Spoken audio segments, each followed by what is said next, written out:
할렐루야. 153 저녁기도 오신 여러분들을 주님의 이름으로 환영하고 축복합니다. 오늘 저녁기도회 가운데도 하나님이 함께 하시고 일하실 것을 기대하며 믿음의 자리로 나아가기를 간절히 소망하겠습니다. 먼저 하나님의 말씀 보도록 합니다. 마태복음 26장 1절에서 7절 말씀까지 보도록 하겠습니다. 우리 같이 한 목소리로 다 함께 봉독하도록 하겠습니다. 시작.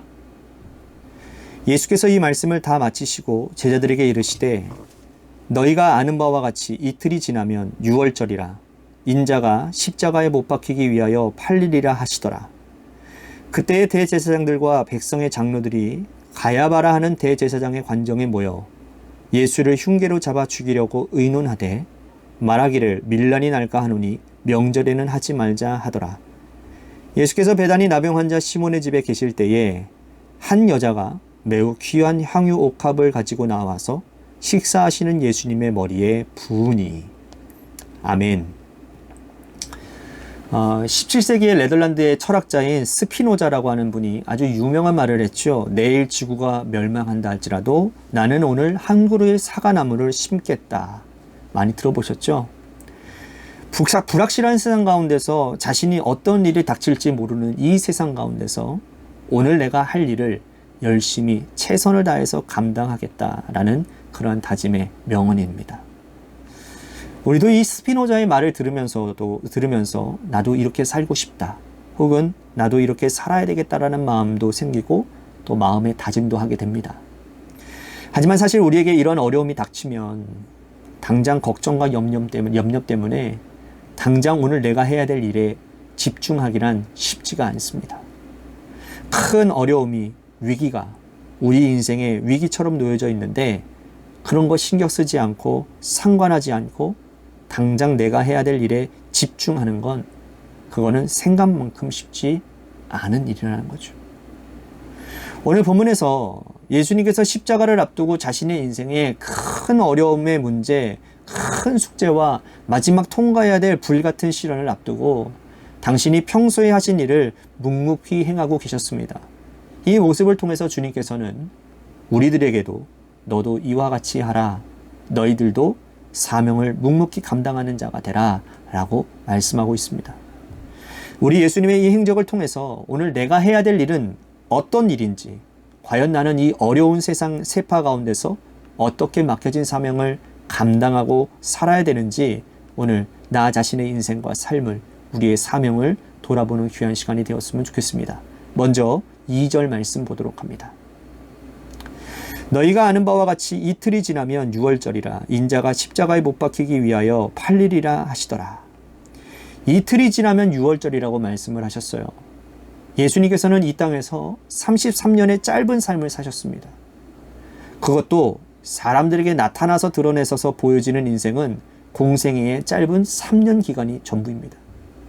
그 중에 자신의 인생의 마지막 이틀을 남기고 있는 거예요. 이틀이 지나면 주님은 자신에게 어떤 일이 닥칠지 너무나도 잘 알고 계십니다. 우리 인생은 당장 그 다음에 무슨 일이 일어날지 알지 못하는 까막눈 같은 인생이지만 주님은 자신에게 어떤 일이 닥칠지 이미 다 알고 계셨죠. 사랑하는 제자가 자신을 부인하고 맹세하고 저주하며 떠나간 일들, 12제자 중에 한 사람인 유다가 자신을 팔아치우는 일들, 그리고 제사장의 관정에서 재판을 받아야 하는 수치를 당하심, 침뱉음을 당하심, 모욕을 당하심, 옷벗김을 당하시는 모진 고난과 채찍 가운데서 눈물을 흘리고 힘드셔야만 할 일들도, 자신의 육신의 어머니인 마리아가 고통 가운데 눈물을 흘리셔야 했던 일들도, 그리고 고통한 곡심을 참아가며 십자가에서 마지막 찢김과 피 흘림을 당하셔야 될 일도 생각하기 싫지만 무덤에서 내려가야 하실 일도 주님은 알고 계셨다라는 겁니다. 이제 이틀이 지나면 자신에게 다가올 운명과 미래까지 환하게 보고 계시고 알고 계신 주님이십니다. 이렇게 주님이 이틀이 지나면 자신의 무거운 미래와 불같은 시험을 알고 계시는 것처럼 예수님을 잡아주길 흉계를 꾸미는 자들의 발걸음도 바빠지고 있습니다.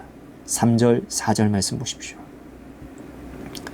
그때 대제사장들과 백성의 장로들이 가야바라는 대제사장의 관정에 모여 예수를 흉계로 잡아 죽이려고 의논하되, 예수님은 이런 일도 환하게 다 알고 계셨습니다. 만약 우리가 이 운명을 알고 있었다면, 내가 언제 이 세상을 떠날 그 시대와 때를 분명히 알고 있다면, 이 땅을 살아가는 모든 인간들이 내가 언제 세상을 떠나야 될 시기를 알고 있다면, 여러분, 이 세상이 어떻게 되겠습니까? 아마 세상은 아수라장이 될 것입니다. 정상적인 생활을 할 수 있는 사람 단 한 사람도 없을 겁니다. 어차피 그때가 되면 죽을 것, 마음대로 살아가 보자. 그리고서는 죄짓고 악을 행하는 사람들이 넘쳐나게 될 것입니다. 어떤 부류의 사람들은 살아갈 용기를 잃고 낙심하고 절망하며 그저 대충 다치는 대로 살아가는 인생도 있었을 것입니다. 모두가 저마다의 생각을 가지고 살아갈 것이지 정상적으로 사회가 유지되거나 돌아가지 못하게 될 것입니다. 그래서 어쩌면 우리는 그 다음에 일어날 일들을 모르는 것이 우리에게는 굉장히 큰 축복인지도 모르는 일입니다. 우리는 과연 예수님처럼 이렇게 살아갈 수 있을까 할 정도로 우리에게 닥치는 운명이 내가 알고 있다고 한다면 상상하기 어려울 만큼 큰 무게로 다가오게 될 것입니다. 하지만 주님은 이틀이 지나면 십자가를 지고 세상을 떠나야 하지만 주님이 하신 일은 평소와 하신 일들이 별반 다르지 않았다라는 거예요. 6절과 7절 말씀 보십시오.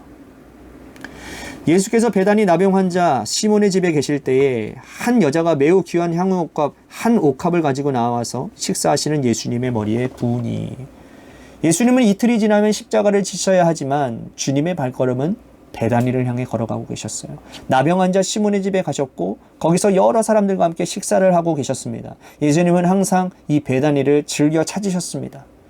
예루살렘에 가실 때마다, 예루살렘에 다시 내려가실 때마다 이 베다니는 가장 가난한 사람들이 모여있는 곳입니다. 나병 환자들이 모여 사는 그런 마을이었기 때문이죠. 예수님께서 십자가를 앞두고 이 베다니 나병 환자 시몬의 집에 가신 이유가 무엇이었을까요? 주님이 가난하고 병든 자들의 마을에 가신 것은 그들의 병을 고쳐주기 위함이었고, 또 그곳에서도 시몬의 병을 고쳐주었을 것이고, 또 신의 이적을 마치시고 그들과 함께 식사의 교제를 나누고 계셨을 것입니다. 주님은 항상 늘 그랬듯이 병든 자들과 함께 하셨고 가난한 자들을 품어주셨고 그들에게 말씀을 전파하시는 원초적인 사명을 감당하고 계셨습니다. 마태복음 4장 23절에 보면 예수님께서 이 땅에 오셔서 하셨던 사역을 세 가지로 단순하게 설명하고 있는데, 가르치고 전파하고 치유하고, 다시요, 가르치고 전파하고 치유하고.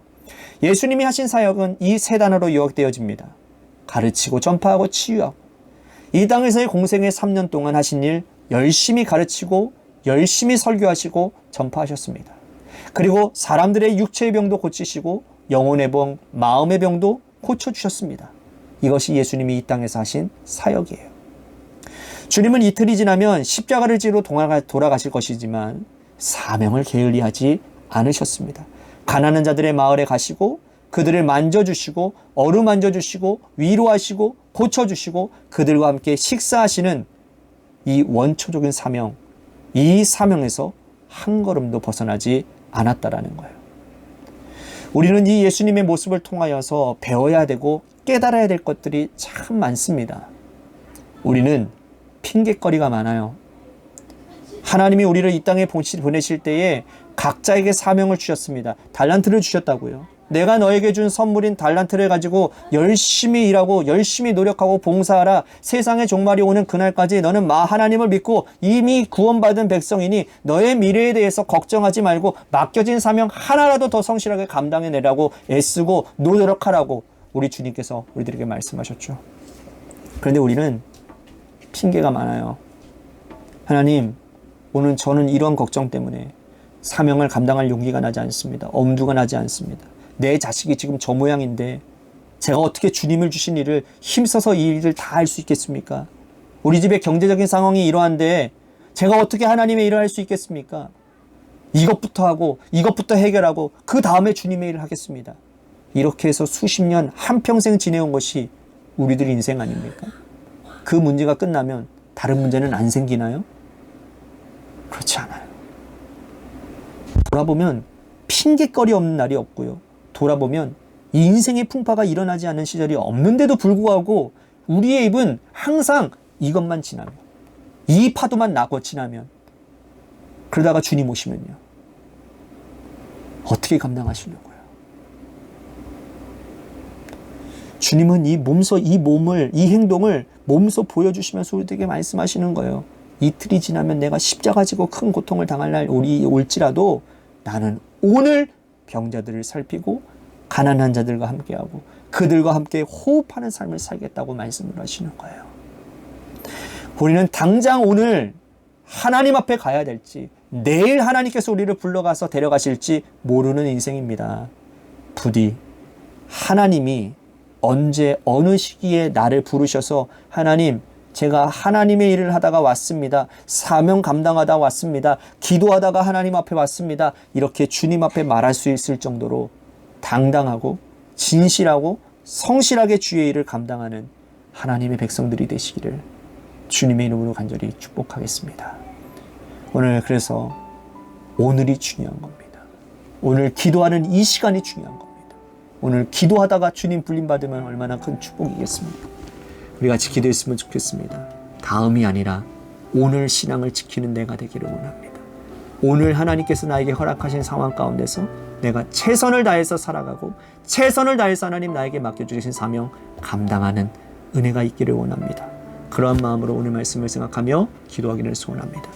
또 한 가지 우리 교회를 위해서도 기도하고 있습니다. 하나님께서 세워주신 몸된 교회가 하나님 주님의 뜻 안에서 건강하게 바로 세워지는 교회가 되도록 인도해 주시옵소서.